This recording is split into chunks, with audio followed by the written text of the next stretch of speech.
Okay, what is modeling? Well, unfortunately, it has nothing to do with fashion or runways or glamour photography.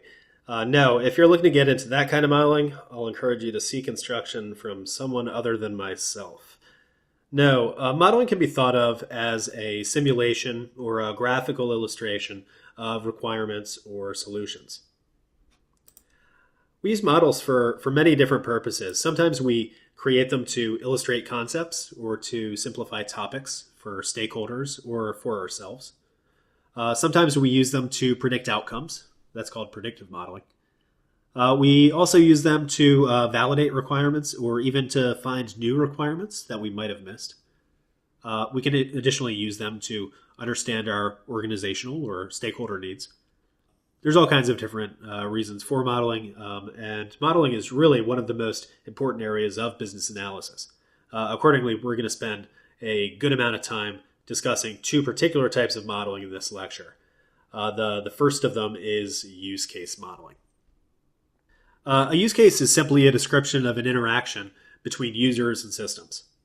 Use case modeling is a very popular method among business analysts, as use cases are fairly easy to create and they provide a lot of value relative to the amount of work it takes to produce them. When is it a good idea to write use cases? Well, almost all the time, I think, but especially when our projects involve systems with user interfaces or when we're modeling business processes. As I said, most of the time. So let's learn the use case method by starting with an example. Okay, and here you see on the screen a simple use case which describes how users will log on to the sports beverage tracking system. Let's look at each part. First, we have a use case ID. Similar to requirement IDs, these are just a unique identifier for the use case and an easy way to refer to them. Here the ID is UC1, where UC it stands for use case. The next piece of information we have is the use case's title. Use case titles are supposed to be in a particular format, in the form of a verb phrase. So here we have log on to system, but other use case titles might be submit order or approve request, that kind of thing. The next item is a brief description of what the use case is all about. And here we have this use case describes the process by which a user logs on to the sports beverage tracking system. Okay. All this stuff is pretty straightforward so far. The next item is called actors. And, we've referenced the term actor several times, but we haven't really defined it. What are they? Well, they're essentially any person or system who is involved in the use case. In this case, we have user and system, and that's fine for this particular use case, but sometimes we'll have multiple users in a single use case, and we'll have to differentiate between them. So for example, if you have one user submitting a request on a system and another user approves the request, we might refer to them as requester and approver, respectively. And the same goes for systems if you happen to have more than one of them in the use case. You might have to name those systems. Next, we have any preconditions.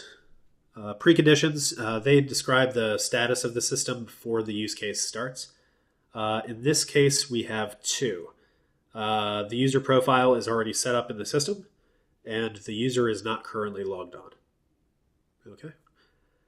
After preconditions, we have postconditions. And postconditions describe the status of the system when the use case has successfully completed. And here we have just one. The user is logged on to the system. Okay, I think that's pretty straightforward. After this initial set of information, we have the most important part of the use case, and these are called flows. There are three types of flows, although in this lecture I'm only going to cover two. The main flow is called the basic flow, and it describes the core of the process as you see here. First, the user navigates to the sports beverage tracking system. Then the system displays the logon interface. Then the user enters their username and password. Then the system validates the username and the password entered. Then the system displays the system's homepage. Okay, and this process is something that you and I probably both do several times every day. The basic flow by convention illustrates what is sometimes called the happy path. That's the situation where the post condition is achieved and therefore the user is happy.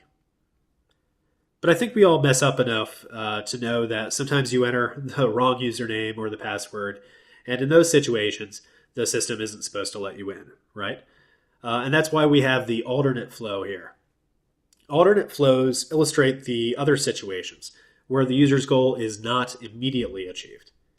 In this case, the system prompts the user to re-enter their username and or password, and hopefully the user gets it right the second time around. This is a pretty easy use case, and a good first one to look at.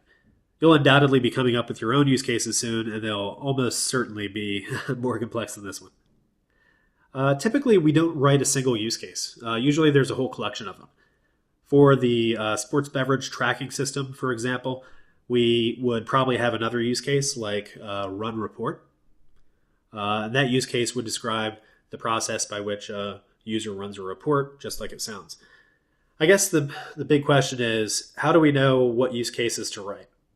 Well, you usually create a list after reading the requirements you've gathered.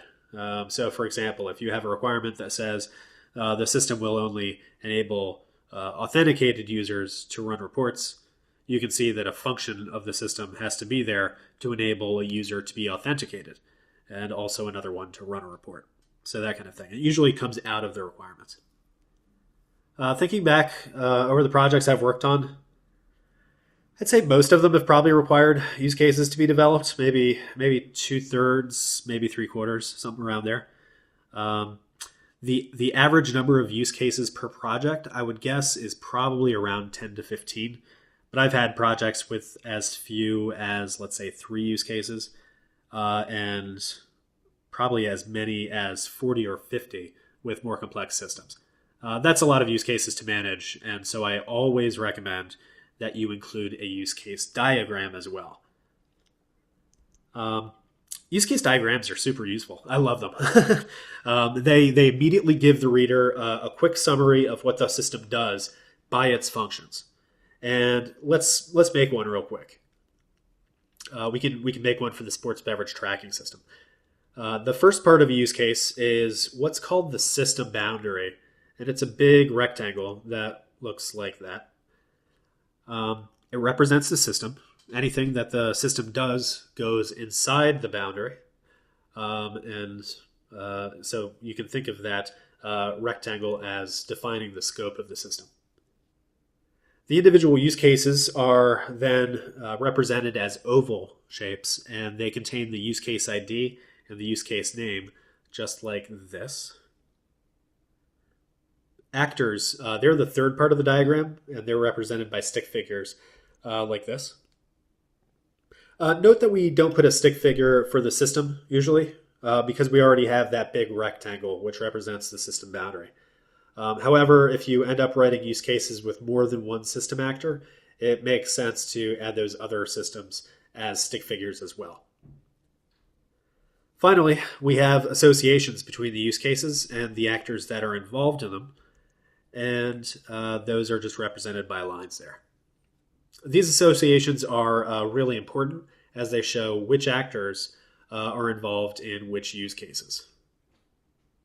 And that right there is the whole core of use case modeling. Again, use cases are really important for BAs to master, and I'll strongly encourage you. Seventh Morning has a course working with use cases. Take that course if you haven't already. It's a good follow-on for our Fundamentals of Business Analysis course. It's a 90-plus minute in-depth review of use case modeling, and it also covers additional topics like exception flows and misuse cases, in addition to a really good case study on how use cases are developed in the real world. Unfortunately, we just don't have time to cover that in this course. Okay, so that pretty much wraps up use cases. On to our next topic, business process modeling.